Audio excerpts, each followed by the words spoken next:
We're not reading a princess book. Hans Christian Andersen. We're going to read The Shadow. While I'm here, I might apologize because I just noticed that the sound quality on the last few videos was a bit dodgy, to say the least. Once my computer's up and running, because I've been using my laptop, so when computer's up and running, I'll fix them. But we're reading Shadow, so when you go to page 485. Ready, Baba? It's next to Mama.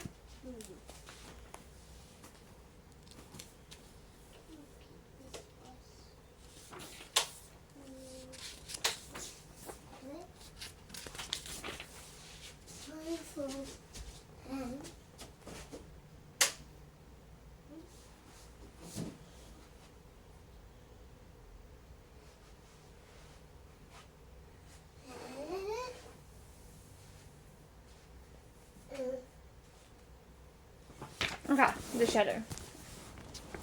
Ready? In very hot climates, where the heat of the sun has great power, people are usually as brown as mahogany. In the hottest countries, they are... I'm not saying that word. And in the hottest countries, they are people with black skins. A learned man once travelled into one of these warm climates from the cold regions of the north, and thought he would roam about as he did at home, but he soon had to change his opinion. He found that, like all sensible people, he must remain in the house during the whole day, with every window and door closed, so it looked as if the house was asleep or absent. The houses of the narrow street in which he lived were so lofty that the sun shone upon them from morning till evening, and it became quite unbearable. This learned man from the cold regions was young as well as clever, but it seemed to him as if he was sitting in an oven, and he became quite exhausted and weak, and grew so thin that his shadow shriveled up and became much smaller than it had been at home. The sun took away even what was left of it, and he saw nothing of it until the evening after sunset. It really was a pleasure, as soon as lights were brought into the room, to see the shadow stretch itself against the wall, even to the ceiling, so tall was it. And it really wanted a good stretch to recover its strength. The learned man would sometimes go out into the balcony to stretch himself also, and as soon as the stars came forth in the clear, beautiful sky, he felt relieved. Hey, my love. Hi. What are you doing? Checking what you're doing. Okay.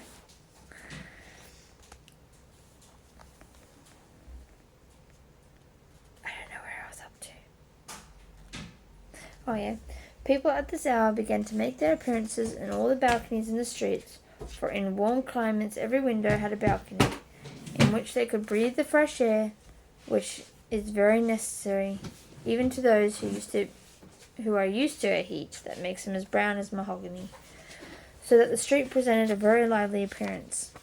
Here were shoemakers and tailors and all sorts of people sitting. In the street beneath they brought out the tables and chairs, lighted candles by hundreds, talked and sang, and were very merry. There were people walking, carriages driving, and mules trotting along, with their bells on the harness, tingle, tingle, as they went. What are you up to, baby? Is Mummy use your toy in Mummy's suitcase? Find them more toys. Did you check your blue bag? It has your Venusaur in it. No, not this one. And your Eevee. Laboratory. I'll open it up in a moment. Not this one. Now let's wait a little bit. Then the dead were carried to the grave with the sound of solemn music and the tolling of the bells, church bells. It was indeed a scene of varied life in the street. One house only, which was opposite to the one in which the foreign learned man lived, formed a contrast to all this, for it was quite still, and yet somebody dwelled there, for flowers stood in the balcony, blooming beautifully in the hot sun, and this could not have been unless they had been watered carefully. Therefore someone must be in the house to do this. The doors leading to the balcony were half open in the evening, and although in the front room was all dark, music can be heard from the interior of the house. The foreign learned man considered this music very delightful, but perhaps he fancied it, for everything in these warm countries pleased him, except for the heat of the sun. The foreign landlord said he did not know who had taken the opposite house. Nobody was to be seen there, and as to the music, he thought it was very tenuous to him, most uncommonly so. It's just as if someone was practising a piece that he could not manage. It was always the same piece. He thinks, I suppose, that he will be able to manage it at last, but I do not think so, however long he may play it. Once the foreigner woke in the night. He slept with the door open, which led to the balcony.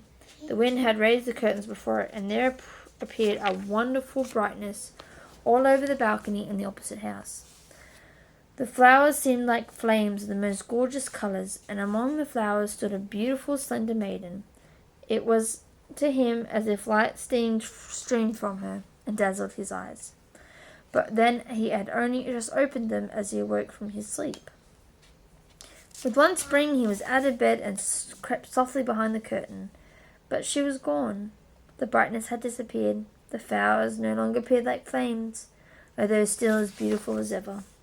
The door stood ajar, and from the inner room sounded music so sweet and so lovely that it produced the most enchanting thoughts, and acted on the senses with magic power. Who could live there?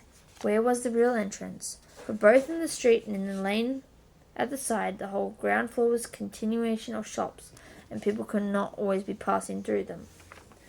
One evening, the foreigner sat in the balcony. A light was burning in his own room just behind him. It was quite natural, therefore, his shadow should fall on the wall of the opposite house, so that as he sat among the flowers on his balcony, when he moved, his shadow moved also. I think my shadow is the only living thing to be seen opposite, said the learned man. See how pleasantly it sits among the flowers. The door is only ajar. The shadow ought to be clever enough just to step in and look about him, then come back and tell me what he has seen. Couldn't you make yourself useful in this way, he said jokingly. Be so good as to step in now, will you? It's a trick.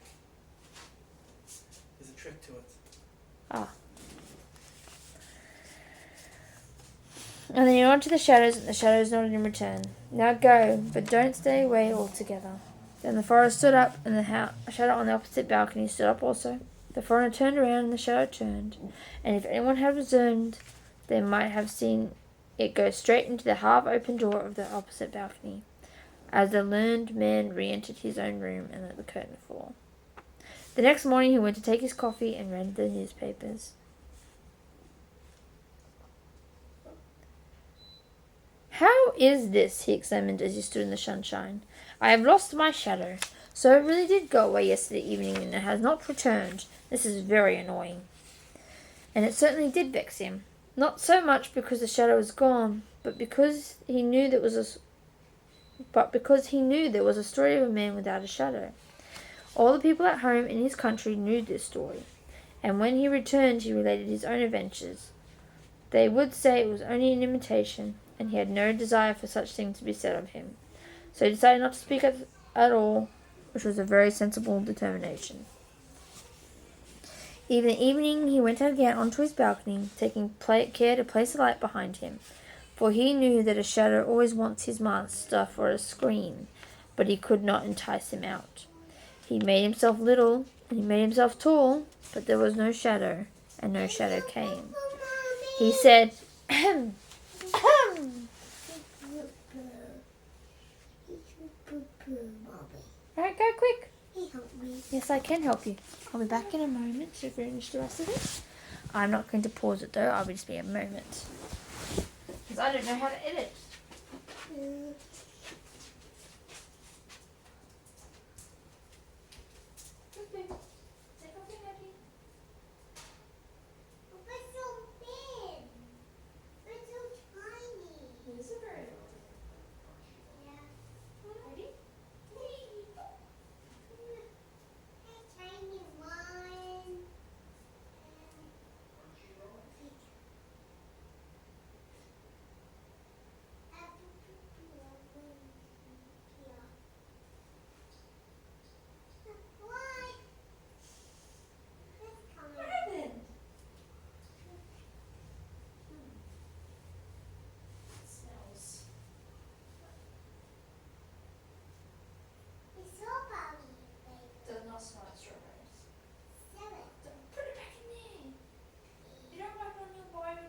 we pull it out of the toilet? What's that? Stinky. You all finished?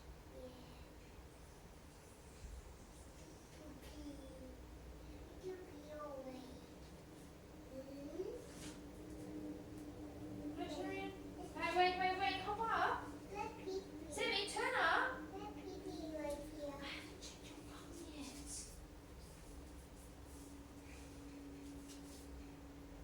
Yeah, a little bit of poo-poo. Alright, hold on.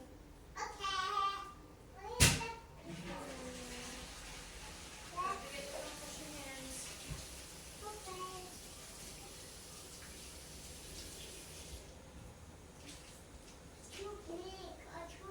Yeah. Oh, yeah.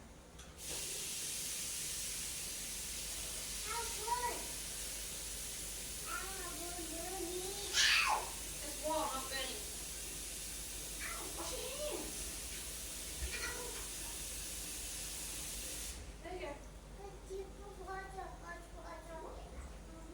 That's there and go.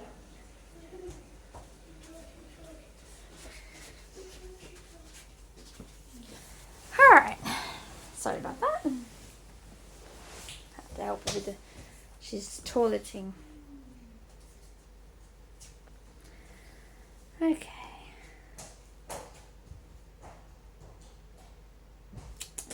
Oh, yep. But he even said, but it was all useless. That was very vexatious. But in warm countries, everything goes very quickly. And after a week had passed, he saw to his great joy that a new shadow was growing from his feet when he walked in the sunshine. So the root must have remained. After 3 weeks, he had grown quite a respectable shadow, which during his return journey to northern lands continued to grow and became at last so large that he might as well have spared half of it. When this learned man arrived at home, he wrote books about the true, the good, and the beautiful, which were to be found in this world. And so days and years passed, many, many years. One evening, as he sat in his study, a very gentle tap was heard at the door. "Come in," said he, but no one came. He opened the door, and there stood before him a man so remarkably thin that he felt seriously troubled by his appearance. He was, however, very well dressed and looked like a gentleman. "To whom have I the honour of speaking?" said he. Okay. Hello. So, do you want me to go to the thingo shop? I'll send you a text of stuff I Are need. you recording? Yes. Oh, sorry. That's all good. One day I shall learn to edit.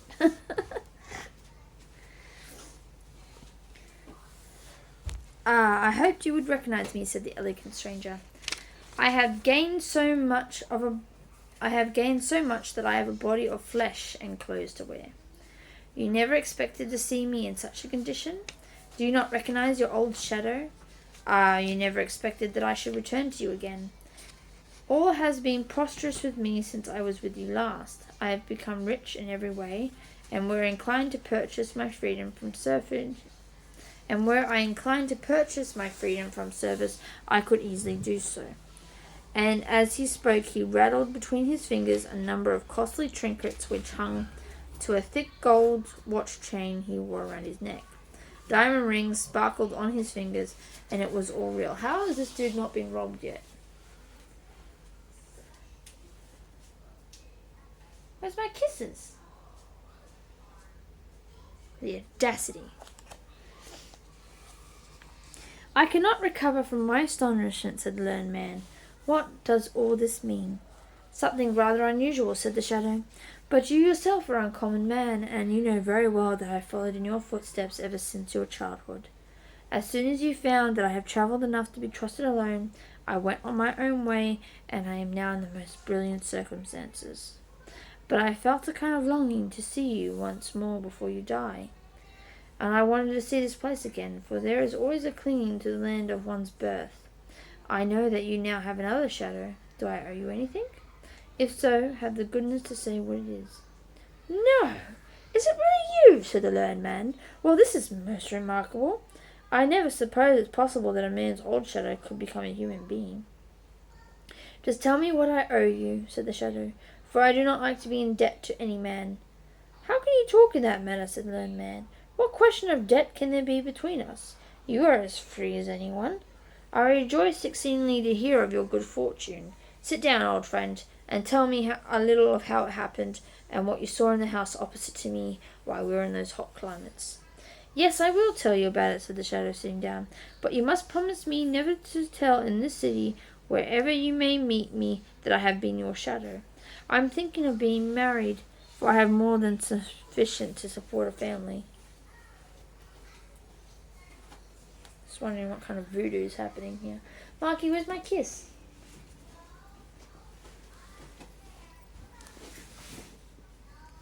Thank you. Make yourself quite easy, said the learned man. I will tell no one who you really are. Here is my hand, I promise, and a word is sufficient between man and man. Between man and a shadow, said the shadow, for he could not help saying so. It was really most remarkable how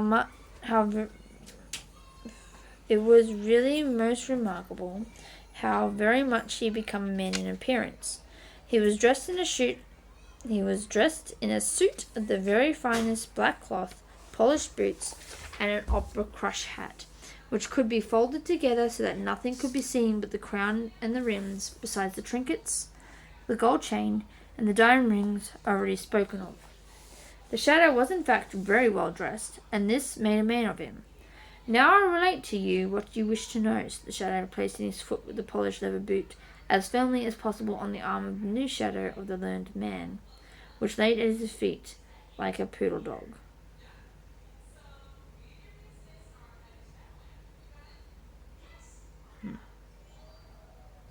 Oh!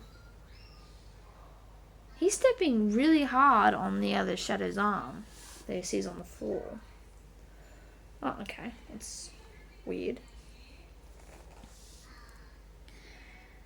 This was done, it might be from pride, or perhaps that the new shadow might cling to him, but the prostrate shadow remained quiet and at rest in order that it might listen, for it wanted to know how a shadow could be sent away by its master and become a man itself. Do you know, said the shadow, that the house opposite to you lived the most glorious creature in the world? It was poetry. I remained there for 3 weeks. It was more like 3,000 years, for I read all that was ever written in poetry or prose, and I may say in truth that I saw and learnt everything. Poetry, exclaimed the learned man. Yes, she lives as a hermit in great cities. Poetry. Well, I saw her once for a very short moment, while sleep weighed down my eyelids. She flashed upon me from the balcony like a radiant Aurora Borealis. Aurora Borealis, surrounded with flowers like flames of fire. I want to know what that word is. I'll look it up later. I'll put it in the description box what that word is when I figure out what it is. That sounds interesting. Surrounded with flowers like flames of fire. Tell me, you were on the balcony that evening. You went through the door, and what did you see? I found myself in an ante-room, said the shadow. You still sat opposite to me, looking into the room. There was no light, or at least it seemed in partial darkness, for the door of the whole suite of rooms stood open, and they were brightly lighted. The blaze of light would have killed me had I approached too near the maiden and myself, but I was cautious and took time, which is what everyone ought to do. And what did thou see? Said the learned man. I saw everything, as you shall hear.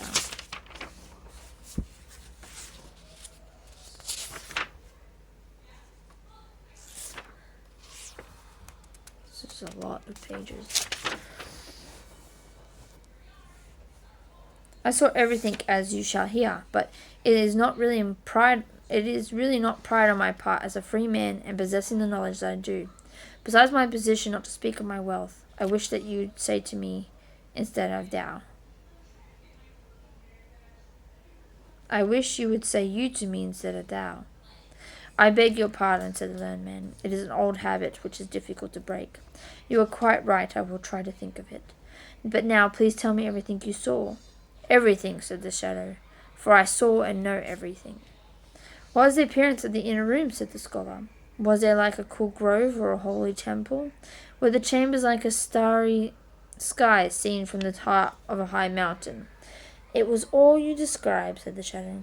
But I did not go quite in. I remained in the twilight of the anteroom, but I was in a very good position. I could see and hear all that was going on in the court of poetry. But what did you see?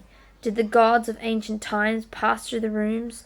Did the old heroes fight their battles over again? Were there lovely children at play who related their dreams? I tell you I have been there, and therefore you may be sure I saw everything that was to be seen. If you had gone there, you would not have remained a human being, whereas I became one.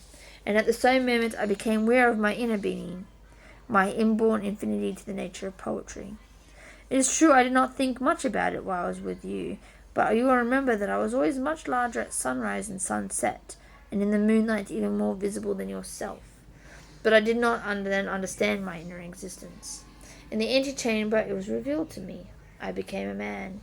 I came out in full maturity. But you had left the warm countries. As a man I felt ashamed to go without boots or clothes, and that exterior finish by which man is known. So I went my own way. I can tell you for you will not put it in a book. I hid myself under the cloak of a cake woman, but she little thought who she concealed. It was not till the evening that I ventured out, and I ran about the streets in the moonlight. I drew myself up to my full height upon the walls, which had tickled my back very pleasantly. I ran here and there, looking through the highest windows into the rooms and over the roofs. I looked in and saw that nobody else could see, or indeed ought to see. In fact, it is a bad world, and I could not care to be a man, but that some men are of importance. I saw the most miserable things going on between husbands and wives, parents and children, sweet, incomparable children. I have seen what no human being has the power of knowing, although they would be very glad to know, the evil conduct of their neighbours. Had I written a newspaper, how eagerly it would have been read. Instead of which, I write directly to the persons themselves, and great alarm arose in the town I visited. They had so much fear of me, and yet how dearly they loved me. The professor made me a professor. The tailor gave me new clothes. I am well provided for in that way. The overseer of the mint struck coins for me, and the women declared I was handsome, and so I became the man you see now. But now I must say adieu. Here's my card.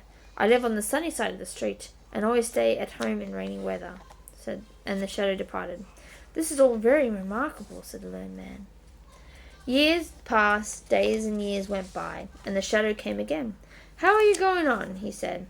Ah, said the learned man, I am writing about the true, the beautiful, and the good, but no one cares to hear anything about it. I'm in quite despair, for I take it to heart very much. This is what I never do, said the shadow. I am growing quite fat and stout, which everyone ought to be.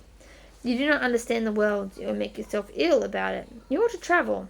I'm going on a journey in the summer. Will you go with me? I should like a travelling companion. Will you travel with me as my shadow? It will give me great pleasure, and I will pay all expenses. Are you going to travel far? Said the learned man. That is a matter of opinion, said the shadow. At all events, a journey will do you good, and if you will be my shadow, then your journey shall be paid. It appears to me very absurd, said the learned man. But it is the way of the world, replied the shadow, and always will be. Then he went away. Everything went wrong with the learned man. Sorrow and trouble pursued him, and what he said about the good, the beautiful, and the true was of much value to most people, as a nutmeg would be to a cow. At length he fell ill. See, no one likes good news, do they, in the news? They're just like clinging on to the miserable, sad stuff. Good news does not sell as well as sad and bad news. There should be more beautiful news, and people should appreciate it more, I think. You really look like a shadow, people said to him, and then a cold shudder would pass over him, for he had his own thoughts on the subject. You really ought to go to some watering place, said the shadow on his next visit. There is no other chance for you. I will take you with me for the sake of old acquaintances. I will pay for the expense of your journey, and you shall write a description of it to amuse us by the way.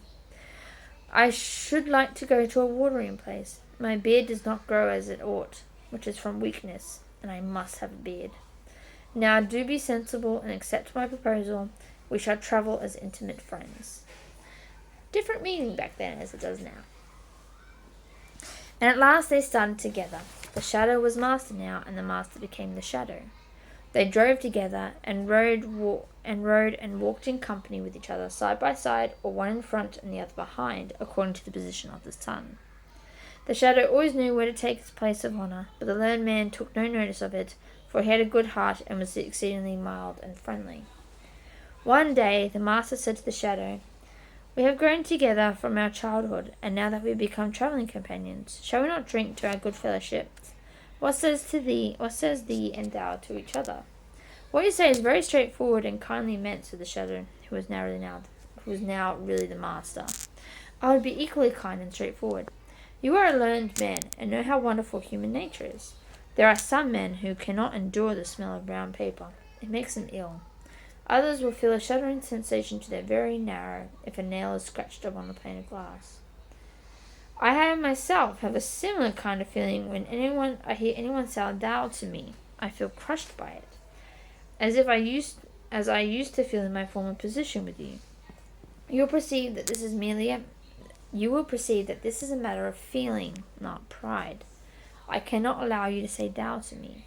I will gladly say it to you, and therefore your wish will be half fulfilled," said the man, as the shadow addressed his former master as thou. "It is going rather too fast," said the latter, for I am to say you when I speak to him, and he is to say thou to me." However, he was obliged to submit. They arrived at length to the baths, where there were many strangers, and among them a beautiful princess, whose real disease consisted in being too sharp-sighted, which made everyone very uneasy. She saw at once that the newcomer was very different to everyone else. "They say he is here to make his beard grow," she thought, "but I know the real cause. He is unable to cast a shadow." Then she became very curious on the matter, and one day, while on the promenade, I don't even know what that is.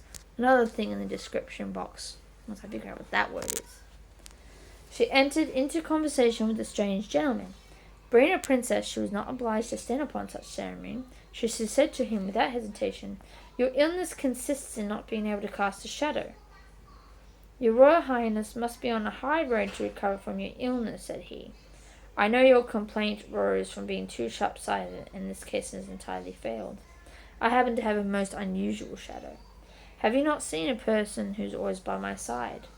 Persons who often give their servants finer clothes for their liveries than for their own clothes, and so I have dressed out my shadow like a man.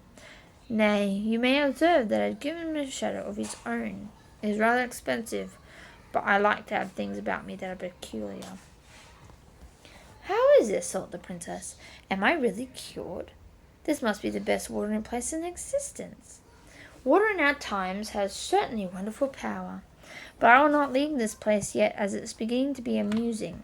This foreign prince, for he must be a prince, pleases me above all things. I only hope his beard won't grow, or he will leave at once." What was her illness? Sharp-sighted. It just means that she was highly observant. Why is that an illness? She's not allowed to be observant? What the hell? It's weird. It's really weird.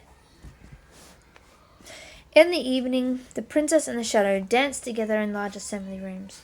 She was light, but he was lighter still. She had never seen such a dancer before. She told him from what country she had come, and he found he knew it and had been there, but not while she was at home. She had looked into the windows of her father's palace, both the upper and lower windows, and seen many things, and could therefore answer the princess, and made allusions which quite astounded her. She thought he must be the cleverest man in all the world, and felt the greatest respect for his knowledge. When she danced with him again, she fell in love with him, and the shadow quickly discovered, for she had with her eyes looked him through and through. They danced once more, and she was nearly telling him, but she had some discretion. She thought of her country, her kingdom, and the number of people over whom she would one day have to rule. He is a clever man, she thought to herself, which is a good thing, and he dances admirably, which is also good. But he has well-grounded knowledge. But has he well-grounded knowledge? That is an important question, and I must try him. Then she asked him a most difficult question she She herself could not have answered it, and the shadow made a most unaccountable grimace. "You cannot answer that," said the princess. "I have learnt something about it in my childhood," he replied, "and I believe that even my very shadow standing over there by the door could answer it." "Your shadow," said the princess. "Indeed, that could be very remarkable. I do not say so positively," observed the shadow, "but I am inclined to believe that he can do so. He has followed me for many years and has heard so much from me, but I think it's very likely. But your Royal Highness must allow me to observe that he is very proud of being considered a man, and to put him in a good humour so that he may answer correctly, he must be treated as a man." "I shall be very pleased to do so." He is a man. The shadow dude is the shadow part. He's tricking this princess, man. "I shall be very pleased to do so," said the princess. So she walked up to the learned man who stood at the doorway and spoke of him, of the sun, the moon, and the green forest, and the people near home and far off. And the learned man conversed with her pleasantly and sensibly. "What a fine man he must be to have such a clever shadow," thought she. "If I were to choose him, it would be a real blessing to my country and my subjects, and I will do it." So the princess and the shadow were soon engaged to each other, but no one was to be told a word about it until she returned to her kingdom. "No one shall know," said the shadow, "not even my own shadow." And he had very particular reasons for saying so. After a time, the princess returned to the land over which she resided, and the shadow accompanied her. "Listen, my friend," said the shadow to the learned man. "Now that I am as fortunate and as powerful as any man can do, I will do something unusually good for you. You shall live in my palace, drive with me to the royal carriage, and have hundreds of thousands of dollars a year. But you must allow everyone to call you a shadow, and never venture to say that you've been a man. And once a year, when I sit in my balcony in the sunshine, you may lie at my feet as becomes a shadow to do. For I must tell you that I am going to marry the princess, and our wedding will take place this evening." "Now really, this is too ridiculous," said the learned man. "I cannot and will not submit to such folly. It would be cheating the whole country and the princess also. I will disclose everything and say that I am the man and that you are only a shadow dressed up in man's clothing." "No one will believe you," said the shadow. "Be reasonable now, or I will call the guards." "I will go straight to the princess," said the learned man. "But I shall be there first," replied the shadow, "and you will be sent to prison." And so it turned out, for the guards readily obeyed him, but they knew he was going to marry the king's daughter. "You tremble," said the princess when the shadow appeared before her. "Has anything happened? You must not be ill today, but this evening our wedding will take place." "I have gone through the most terrible affair that could possibly happen," said the shadow. "Only imagine, my shadow has gone mad. I suppose such a poor shadowed brain could not bear much. He fancies to become a real man and that I am his shadow." "How terrible!" cried the princess. "Is he locked up?" "Oh, yes, certainly, for I fear he will never recover." "Poor shadow!"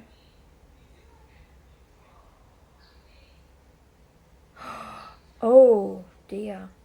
"Poor shadow," said the princess. "It is very unfortunate for him. It would really be a good deed to free him from his frail existence, and indeed when I think how often people take the part of the lower caste against the higher in these days, it would be policy to put him out of the way quietly. It is certainly rather hard upon him, for he was a faithful servant," said the shadow, and he pretended to sigh. "Yours is a noble character," said the princess, and bowed herself before him. In the evening the whole town was illuminated, and the cannons fired boom, and the soldiers presented arms. It was indeed a grand wedding. The princess and the shadow stepped out on the balcony to show themselves and to receive one cheer more. But the learned man heard nothing of all these festivities, for he had already been executed. Dude, he killed his own dude. He killed the dude. Damn. Oh, that shows me.